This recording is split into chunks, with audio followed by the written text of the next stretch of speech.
I can't stand a messy phone, so I've cleaned up my home screen, fine-tuned it to suit my everyday life, and tried to make it more productive rather than just drowning in countless apps installed on my phone with crazy notifications. So here is a what's on my iPhone. So before we actually get into the phone, I've created 3 focus modes to split up the day: daytime, evening, and nighttime. This is just purely because I've chosen to have my most productive time on the phone during the day, and then it just kind of winds down from the evening, and the nighttime we're trying to reduce my screen time. But for today, we're only going to go what my daytime screen looks like. Now, daytime automatically comes from 6:30 a.m. to 5:30 p.m. The evening's kicking is from 5:30 until 11 p.m. and then 11 onwards, it will round it off with that night mode. So all of these focus modes have limited notifications, as I just don't like when there's unnecessary things clogging up that notification center.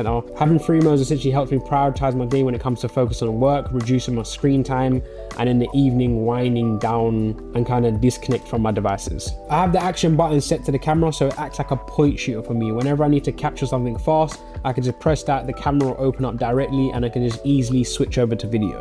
All my focus modes have different home screen layouts, and right now my daytime layout has the Widgy app in the center with the transparent background, so it can just nicely blend in. This is stacked, so we have Audible. I just finished listening to $1 Million Weekend, but my favorite book right now is Atomic Habits. So if you haven't listened before, add it to your wish list and listen to it at any point in time. TradingView is just the easiest way for me to track specific stocks and currency, just to see live prices. Now below this, I've just put all of the main apps that I use to the left hand side, as it's just kind of easier to reach with my thumb, and then anything else that is not used as much, I've shifted to the right hand side of the phone. Notion is the holy grail for me when it comes to managing my creative workflow and other projects that I'm essentially working on. I used to use Trello, but it ended up being too tedious for me, and then I just had to transition back to Notion, and I literally do everything here when it comes to maintaining certain things within day-to-day life, tracking 2024 goals onwards, managing any projects and content creation calendars that I actually go through, and also business plans that are particularly held on there as well. So I kind of use Notion as an all-round document on my iPhone and also my computers. Gmail is Gmail. We don't really need to go into that. I don't use the Apple Mail app. I just prefer to use that Gmail application.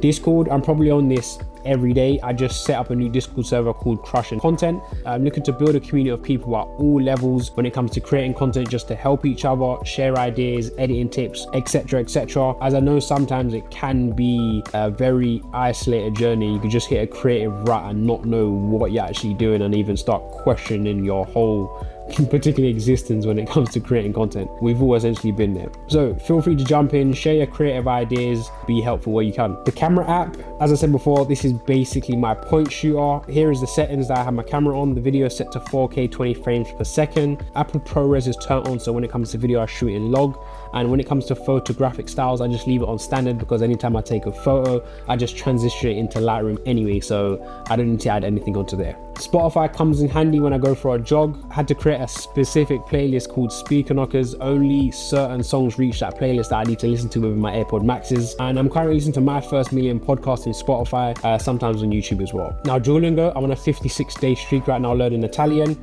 It is great when it comes to help remembering words, but if you're truly looking to learn a language, I would say mix that with either a Udemy course or using something called italki, where you can actually get live coaching. We're going to try to get to 365, and by the end of this year, I'm saying to myself, I'm going to be fluent in Italian speaking, so we'll have an updated video on that as well. Next page, 2 main widgets. We have the top one, which is Lookup, which is essentially a dictionary. Easiest way for me to just increase my vocabulary and look up any particular words that I don't even know.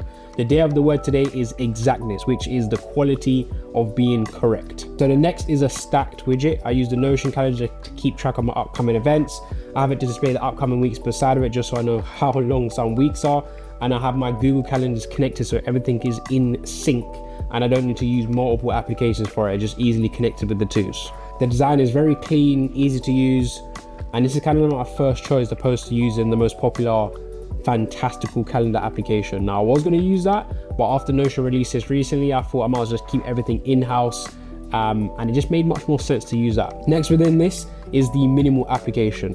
this is used to create a checklist when I'm creating content or even anything else that I need to do particularly the other day. It's literally self-explanatory and it's so minimal. You can swipe up to view any previous tasks that you had. So swipe your finger down to create any new tasks, and there's no extravagant UI design to it. It literally says what it does and it just keeps everything to a minimal. And I think it's been great just to kind of not get lost in anything else. You just go there, create your things. I can just click the box, it won't open up the app completely and it will just check it off for me.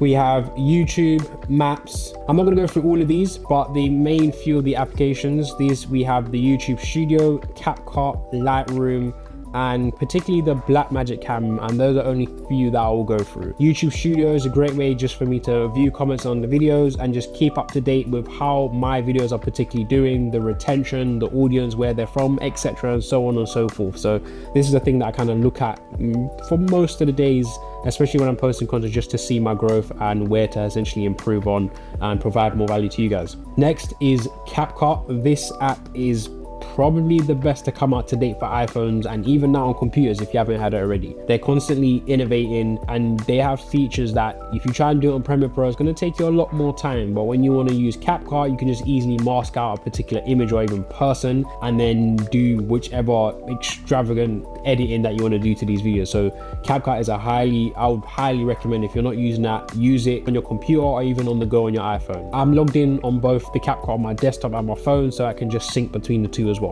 Moving on to Lightroom, this is probably like my favorite app when it comes to editing my photos, even if I've taken it from my camera or even taken photos on my iPhone 15 Pro Max. As you can see, there's a few photos that I've taken here. If I'm going to click in one here, I've edited this all on Lightroom, my custom preset that I've actually done. And this is the before, that's the after. And I can't complain, it does everything that I need to do to edit and get my photos out. Next is the Blackmagic Cam. I haven't used this a lot, but this is great if you want to fine tune how you record videos. So you can amend the ISO, the brightness, shutter speed, frame per second.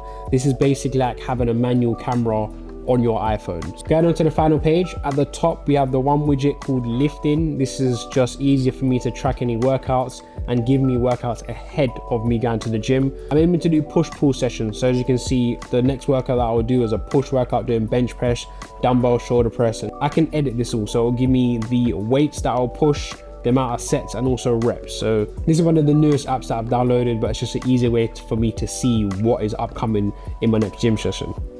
Going for a few particular apps, this is more of a random page for me, but it still highlights predominantly the main apps that I'll use out of everything that I've downloaded. We've got CTrader, LinkedIn, Pexels, when I want to post any free community photos, Reddit, the PlayStation app, Photos.